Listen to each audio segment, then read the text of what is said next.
जो जो question delete होने चाहिए थे वो डिलीट हुए नहीं है। बिल्कुल यही प्रकरण है। उत्तराखंड में क्या है, कई लोग पैसों के बलबूते पर यहाँ पर नौकरी लग जाते हैं कि यहाँ पर ये हालात हैं, या तो आप 15 घंटे पढ़ो या यहाँ पर 15 लाख का इंतजाम करो। डिप्रेशन में आके फॉर्म भरने इसलिए छोड़ दिए हैं कि उनके ऊपर पारिवारिक जिम्मेदारियां भी है, वो 15 घंटे नहीं पढ़ सकते हैं और उसके अलावा 15 लाख भी नहीं दे सकते हैं। हम तो उसमें ठगा महसूस कर रहे हैं। चलो नॉमिनेशन हुआ है, हमारे बड़े हैं तो सबके समान स्तर पे नंबर बढ़ने चाहिए। अगर 4 बड़े तो सबके 4 बढ़ने चाहिए।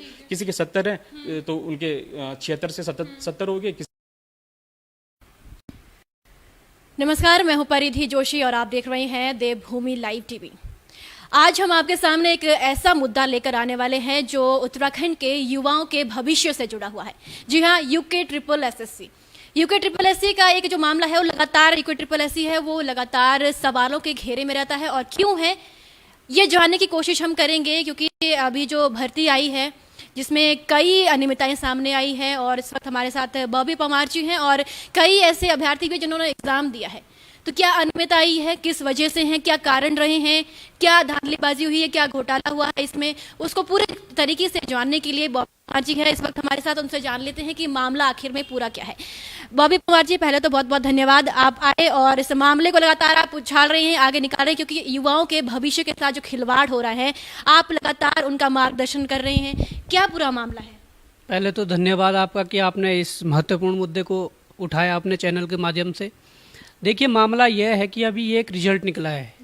स्नातक स्तरीय जो परीक्षा हुई थी उसमें तमाम प्रकार के कई विभागों में पद थे, जिसमें समाज कल्याण अधिकारी या समीक्षा अधिकारी या यहाँ पर उद्योग प्रबंधक जैसे महत्वपूर्ण पद थे, जो पीसीएस के पद है, उनको पहले लाकर इन्होंने आयोग के पास सौंप दिया ग्रुप सी के अंतर्गत कि यहाँ पर लेन देन होके वहाँ सेटिंग गेटिंग हो सके, इसलिए इन्होंने यहाँ पर लाया। जबकि वो पीसीएस के पद है, उसके बावजूद उसमें लूट तो मचनी थी, उसमें पैसा चलना था और यहाँ पर चला है। क्योंकि यहाँ पर जो हम मेरिट देख रहे हैं, मेरिट के आधार पर आप देख सकते हैं पहले बार 894 पद, इतनी ज़्यादा मात्रा में बीडीओ बीपीडीओ वगैरह के पद निकले थे। इसकी इतनी मेरिट जाने की कोई संभावना थी नहीं। एक तो मेरिट जो इतनी ज़्यादा गई है, ये शंका है प्रदेश के बेरोजगारों की। वास्तव में इसमें कुछ ना कुछ गड़बड़ियाँ हुई है। और उसके बाद यदि देखा जाए तो ये जो इन्होंने नॉर्मलाइजेशन वाली पद्धति लाई है, मैं अपने भाषा में उसको परिभाषित करूं तो उसको मैं कहना चाहूँगा कि वो एक ऐसी पद्धति है जिससे अपने लोगों को फ़ायदा पहुंचाया जा सके। ये इन्होंने एक लीगल तरीका चोरी करने का ढूंढ लिया है, एक नया तरीका चोरी करने का ढूंढ लिया है, जो कि बिल्कुल गलत है। और ऐसा ही 3 शिफ्टों में इन्होंने इस परीक्षा को संपन्न करवाया था।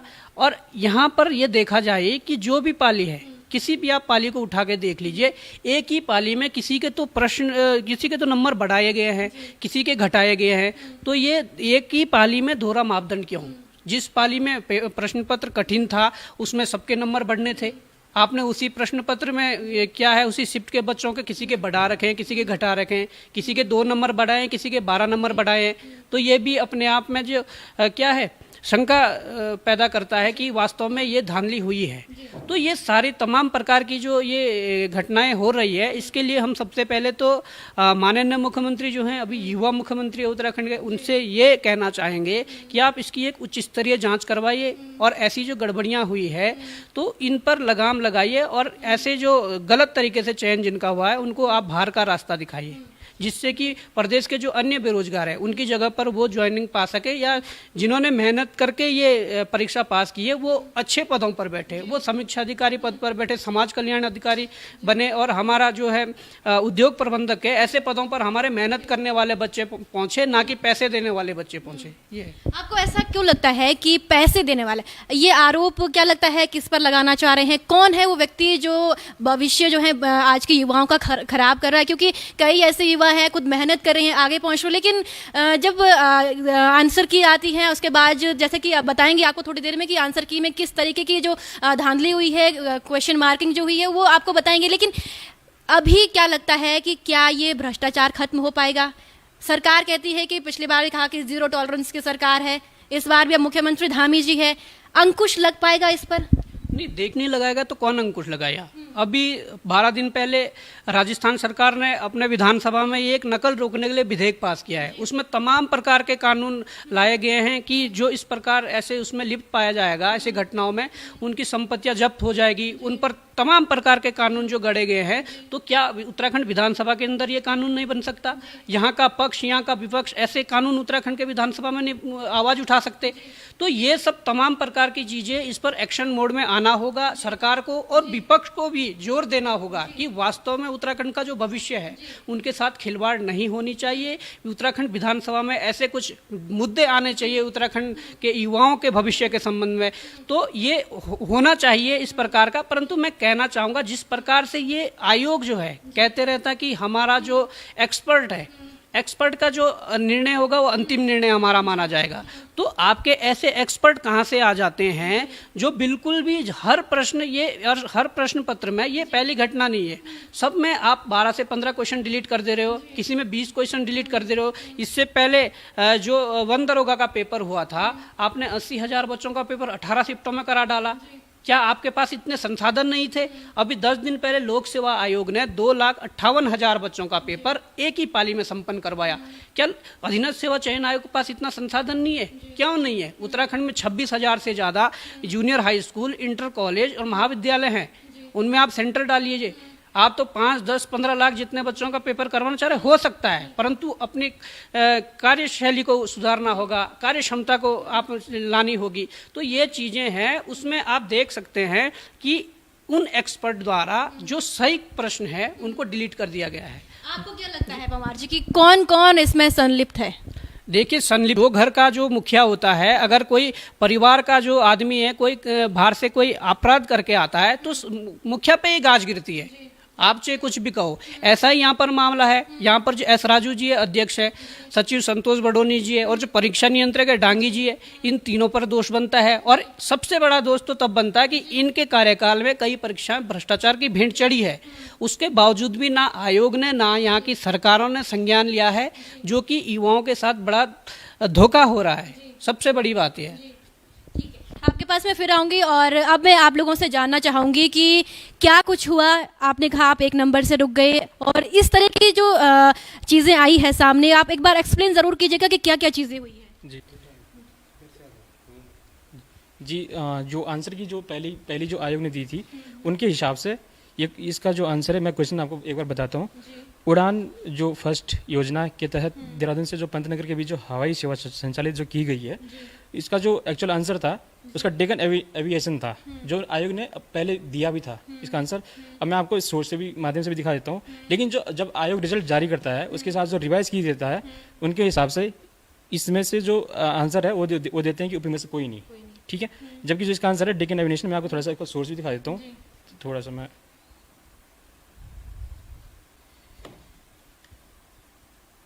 ये जो पंतनगर से देहरादून के बीच में जो हवाई सेवा जो संचालित की गई थी, ये इन्हीं की साइड पे है। ये डेक्कन एविएशन करके दिखाई गया है, ये प्राइवेट लिमिटेड जो है। तो ये मतलब जो पहले आंसर जो दिया था वो अब गलत कर दिया है, जो एक्चुअली में जो सही था। जी बिल्कुल। अभी जी जब इसका आंसर डेक्कन एविएशन है तो इसमें उपयुक्त में से कोई नहीं है। लेकिन देखिए प्रूफ के तौर पर एक सोर्स में एक सोर्स में ये भी देखिए, ये अमर उजाला का है 2018 का।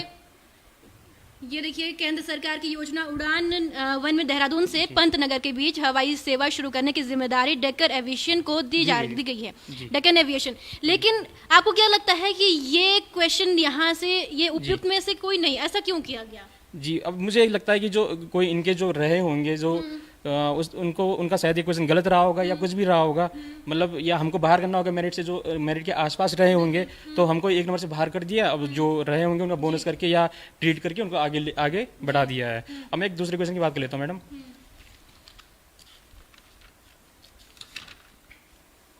एक ही क्वेश्चन है, ये जो क्वेश्चन नंबर 70 है, ये मैं जो 5 की जो पहली शिफ्ट हुई थी उसकी बात कर रहा हूँ। अजय पाल के बाद तिब्बत पर आक्रमण करने वाला शासक था। तो ये जो मैं आपको ऑथर डिब्यू जो बता देता हूँ, घनश्याम जोशी हो गया, राजेंद्र बलूदी हो गया, यशवंत कटोच, तो हमारे उत्तराखंड का भी अच्छे राइटर हैं, और उनके हिसाब से इसका जो आंसर था वो मानसा था। एक्चुअली आयोग ने पहले दिया भी था इसका आंसर कि इसका आंसर मानसा ही है। अब जो अभी जो रिवाइज की देता है तो उसके हिसाब से उनका आंसर मैपति शाह है, ठीक है। मतलब ये है ना कि जो हमको बाहर करना था कुल मिला के, जो मेरिट के आसपास था। एक्चुअली में हमारे मार्क्स होने थे 75 के इनके हिसाब से, इनके आंसर के हिसाब से पहले भी, तो हमको बाहर करना था इन्होंने। ठीक है, बिल्कुल बिल्कुल। तो आप कितने नंबर से रुके हैं वैसे? मेरा एक 1.25 से। क्वेश्चन और बता देता हूँ।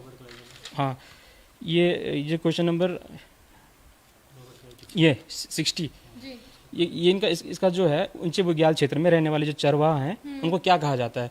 तो ये क्वेश्चन पहले भी आ चुका है और उनके हिसाब से इसका आंसर आयोग ने पूछा भी था पहले। उनके हिसाब से इसका आंसर उपयुक्त सभी है, क्योंकि जो सभी लोग जानते हैं कि उत्तराखंड में जो पहाड़ी जो चरवाहा होते हैं, भेड़िए जो चराते हैं हमारे, उनको क्या कहा जाता है। तो बकरवाल भी इसका आंसर था, पालसी भी था, पातसी भी था। मैं आपको सोर्स भी दिखा देता हूँ इनके हिसाब से, और हमने इसका आंसर करा था उपयुक्त सभी, है ना।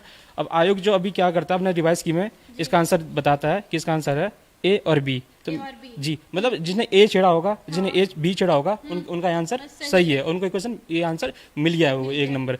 और जबकि इसका आंसर पाथस भी है, मैं आपको अभी दिखा देता हूँ। और एक्चुअली इसका आंसर होना था उपयुक्त सभी। अब मैडम OMR सीट में हम एक आंसर के जो 2 गोले तो नहीं भर सकते, खुद ही इन्होंने बोला रहता है।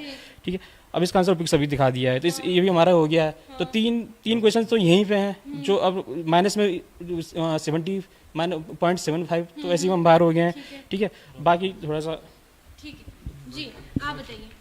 मैम के अकॉर्डिंग ऑप्शन के अकॉर्डिंग ये क्वेश्चन ही गलत था। देखिए मैम, जो रॉबर्ट क्लाइव है ये गवर्नर जनरल नहीं था। आप देख लीजिए, बंगाल के गवर्नर में क्लाइव क्या है, गवर्नर है। गवर्नर जो बंगाल का गवर्नर जनरल रेगुलेटिंग एक्ट के बाद जो गवर्नर होता है, गवर्नर जनरल बन जाता है।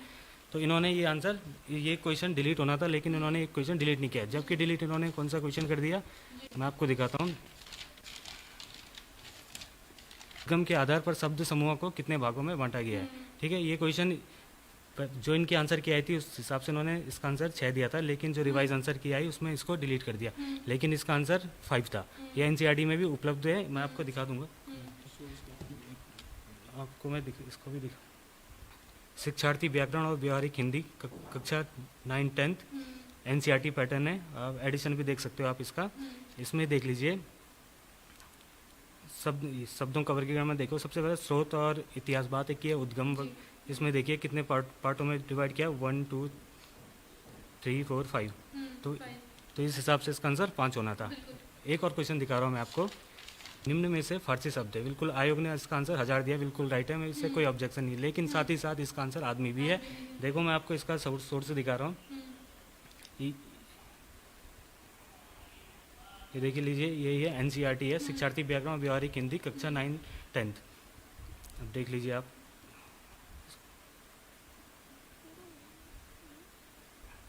देख लीजिए फारसी शब्द है। सबसे पहले आपको क्या दिख रहा है, आदमी। ठीक है ना, तो NCERT में है आदमी, लेकिन जो आंसर आए उसमें खाली इन्होंने 1000 दिया। इसमें इस क्वेश्चन में बहुत सारे प्रत्यावेदन गए थे, लेकिन उन्होंने इसको माना नहीं। सेम क्वेश्चन में से शुद्ध वर्तनी वाला शब्द है। देख लीजिए आप, इस आयोग ने इसका आंसर द्रष्टव्य दिया। ठीक है, कोई डाउट नहीं, सही है। लेकिन इसका आंसर द्रष्टव्य भी NCERT में मिलता है।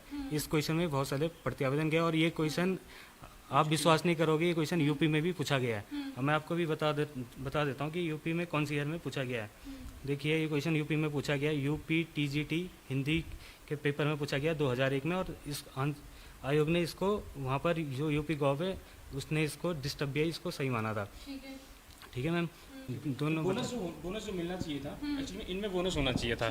अब बोनस उन्होंने दे दिए इनमें जो मैं आपको बताता हूँ, ये बोनस कर दिया, जबकि हमारा पहले से ही सही था, इसका आंसर 5 था। अब ये बोनस कर दिया, ये सबका सही हो गया है। मतलब जो 72 पे रहा होगा वो फालतू में अंदर चला गया है मेरिट के अंदर। ठीक है, ये कि उन्होंने ये बोनस कराया है। ये क्यों क्वेश्चन है हिस्ट्री का। हिस्ट्री तो ये तो ऐसी चीज़ है ना जो मतलब ऐतिहासिक है, जो बदली नहीं जा सकती है। 16 महाजनों का जो प्रथम जनपद था वो कौन था, एक्चुअली में अंग रहा था। लेकिन उन्होंने पूछा है कि शायद पूछना चाह रहे होंगे कि निम्न में से कौन सा रहा, एक्चुअली में इनमें से मगध ही रहा था। और इन्होंने दिया भी था, पहले मगध ही आंसर दिया था। और रिवाइज की में हाँ, पहले आंसर की में मगध ही दिया था। अब जब रिवाइज आंसर की दिए फिर ये क्वेश्चन डिलीट कर दिया गया है। आप तो गलत हो जाता, क्या लगता है आप लोगों को? मैडम साफ साफ दिख रही है कि किस तरह से जो धांधलेबाजी हो रही है। जो क्वेश्चन डिलीट होने चाहिए थे वो डिलीट हुए नहीं है, और जो डिलीट इस तरह से मतलब काफ़ी क्वेश्चन। ट्रोजन वाली मैं बात कर लेता हूँ। ट्रोजन एक्चुअली में एक वायरस होता है, तो ये भी इस तरह से भी ये भी इन्होंने बोनस कर दिया है, जबकि हमारे जो इन्होंने जो आंसर की थी पहले उसमें भी इन्होंने वायरस ही माना था जी। लेकिन बाद में वहाँ पे जो पैसे का जो ये रहा होगा, इनकी सेटिंग कैसे खेल चल गया है, तो ये इन्होंने वो बोनस कर दिया है, मतलब ये सबको दे दिया गया है क्वेश्चन। तो काफ़ी मतलब धांधलेबाजी है ये। उत्तराखंड की जो सबसे बड़ी प्रवाह प्रणाली वाली नदी की बात कर लेते हैं, तो इसमें अब सभी जानते हैं कि सभी जो पढ़ते हैं कि काली नदी जो सबसे पथ प्रवाह वाली नदी है उत्तराखंड में। अब इन्होंने इसका आंसर, हमने तो इसका आंसर करा था पी में से कोई नहीं, अभी आंसर दे रहे हैं कि गंगा प्रवाह प्रणाली, जबकि जो बिल्कुल भी ऑथेंटिक नहीं है। मतलब जो हम इसका भी आपको हम आयोग के इसके एक नहीं 1000 सोच दे सकते हैं कि एक्चुअली क्वेश्चन के जो आंसर हैं वो क्या होने चाहिए थे। लेकिन मैडम यही है कि उत्तराखंड में जो धांधलेबाजी है ये काफ़ी उच्च स्तर पे है। मैं फॉरेस्ट गार्ड भी हमारे साथ यही इसी तरह से हुआ था। फॉरेस्ट गार्ड में भी इनकी जो तानाशाही हुई थी उस टाइम, वो भी हमने काफ़ी झेला है। बॉबी भाई तो अच्छी तरह से जानते हैं कि हम जेल के चक्कर हमने किस तरह से काटे हैं। लेकिन अभी जो वर्तमान जो मुख्यमंत्री हैं, हमारे जो युवा मुख्यमंत्री के रूप में जो हमारे जाने जाते हैं, हमें उम्मीद है कि इसमें ज़रूर कुछ न कुछ न्याय करेंगे। हम मुख्यमंत्री से भी मिलना चाहेंगे इस बारे में।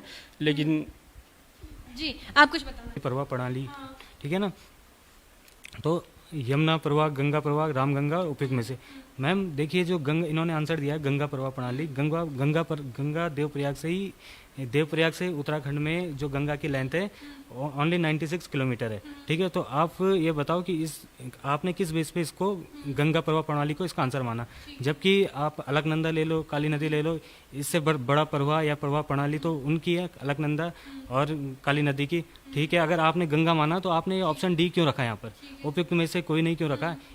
तो सबसे ज़्यादा जो प्रॉब्लम क्रिएट किया उपयुक्त में से कोई नहीं किया।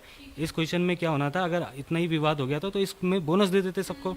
आयोग ने जो 5 तारीख को जो पहली शिफ्ट हुई थी, जो मॉर्निंग शिफ्ट हुई थी 10 बजे से 12 बजे तक, उसमें जो नॉर्मलाइजेशन करा उनमें मिनिमम मार्क्स जो 4.25 के समथिंग बढ़ाए इन्होंने। लेकिन अब हम तो उसमें ठगा महसूस कर रहे हैं। चलो नॉर्मलाइजेशन हुआ है, हमारे बढ़े हैं तो सबके समान स्तर पे नंबर बढ़ने चाहिए। अगर 4 बढ़े तो सबके 4 बढ़ने चाहिए। किसी के 70 हैं तो उनके 76 से 70 हो गए, किसी के 82 हो गए, किसी के 64 से 75 हो गए। मैं अपनी शिफ्ट की बात पर्सनली नहीं कर रहा हूँ। जो थर्ड शिफ्ट थी, अन्याय उनके साथ भी हुआ है, उनके साथ बहुत ही ज़्यादा अन्याय हुआ है। मैं अपनी शिफ्ट की पर्सनल बात करने नहीं आया हूँ। लेकिन जो 5 शिफ्ट की जो पहली शिफ्ट की जो बात हो रही है, तो उसमें जो धांधले जो अंदर गए हैं काफ़ी लोग, वो इसी नॉर्मलाइजेशन के शिकार हुए हैं। सभी लोग, हम लोग इसके शिकार हुए हैं। हम इनके हिसाब से हमारे जो मार्क्स जो थे वो 75 प्लस हो रहे थे, लेकिन जो इन्होंने अब रिवाइज किए जो आंसर जो सही थे वो गलत कर दिए। आपको हमने सोर्स भी दिखा दिया अच्छी तरह से। तो कुल मिला के हमको बाहर करना था। जो हमारी शिफ्ट में गए लड़के वो काफ़ी सारे ही धांधली से गए हैं जी। देखिए उत्तराखंड में बहुत समय बाद वैकेंसी निकली है और वैकेंसी निकलने के बाद इस तरह की धांधली सामने आ जाए तो आज का युवा अपने आप को ठगा महसूस करने ही वाला है और कर भी रहा है, क्योंकि इतनी मेहनत करने के बाद आज 1 और 2 नंबर से रुकना पड़ रहा है और ये धांधलेबाजी सामने आ रही है। बॉबी परमार जी आपके पास आऊंगी कि ये देखिए 1-2 नंबर से रुकना और अपने आप को ठगा महसूस करना, क्या लग रहा है कब तक ऐसा चलता रहेगा? नहीं देखिए, काफ़ी लंबे समय से इस प्रकार की घटनाएं हो रही है।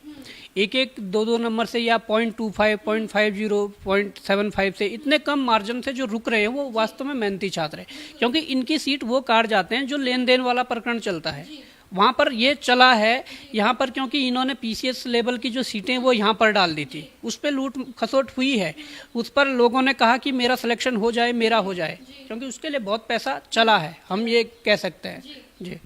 देखिए इसी जैसे इन लोगों के सामने आ रहे हैं कि कोई मोरी से हैं, युवा मोर्चा से हैं, तो और कहीं के ऐसे आ रहे हैं कि एक ही परिवार से 2-2, 3-3 लोगों का एग्जाम क्लियर हुआ है। उन लोगों के लिए क्या कहना चाहेंगे, क्या लगता है आपको?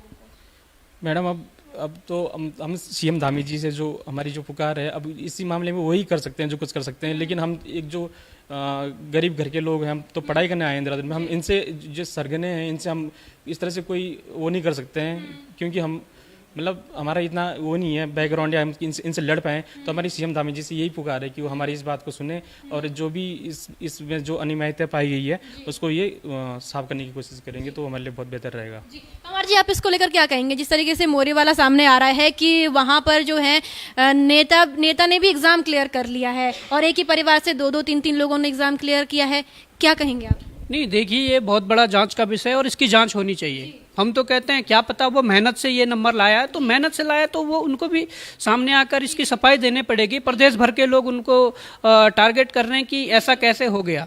आज तक कोई एग्ज़ाम नहीं निकला, और अचानक से आप जब नेतागिरी वाले फील्ड में थे उसके बाद अचानक से एक बड़े पद के लिए आपने फाइट किया है, तो कम से कम उन पर अगर सवाल उठ रहे हैं तो उनको इसका वो करना चाहिए, इसका इस मतलब जो प्रकरण चल रहा है इस पे सफाई देनी पड़ेगी। मैं कहना चाहता हूँ मोहरी की ये पहली बात नहीं है, मोहरी से फॉरेस्ट गार्ड में एक ऐसे जनप्रतिनिधि है जिनका नाम एफआईआर दर्ज हुई थी, यहाँ पर मंगलोर थाने में एफआईआर दर्ज हुई थी, उनके खिलाफ उसके बाद कोई एक्शन नहीं लिया गया।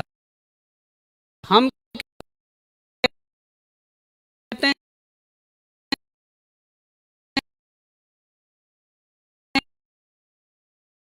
हैं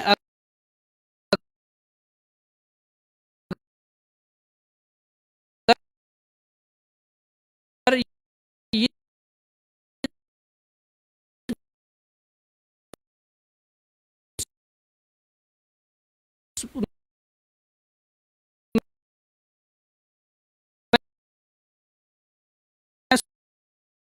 सुधार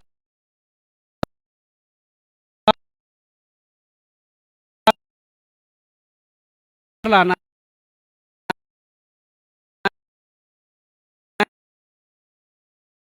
है,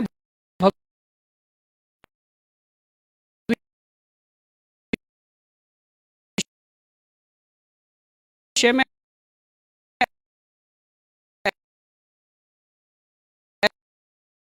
ऐसी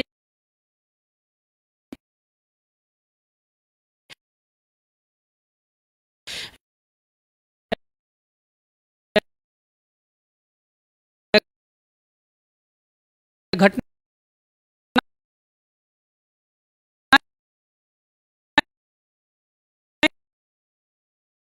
ना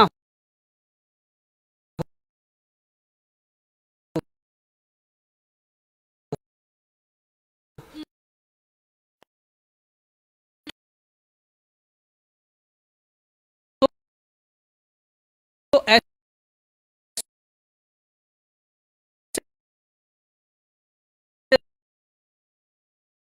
लोगों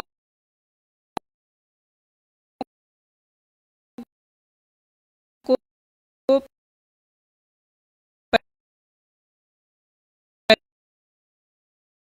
पहले टारगेट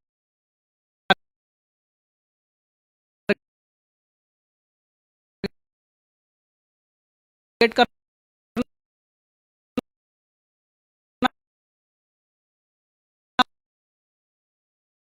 होगा,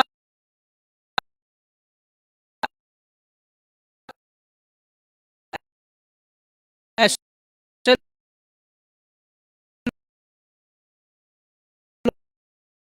लोगों के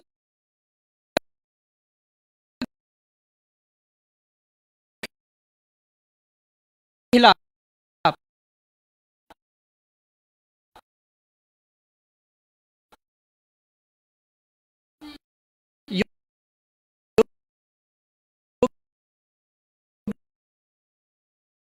योगी जी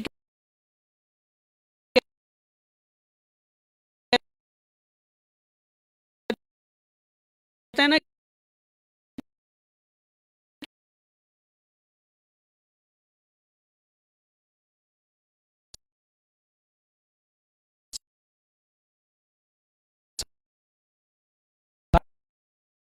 आप सब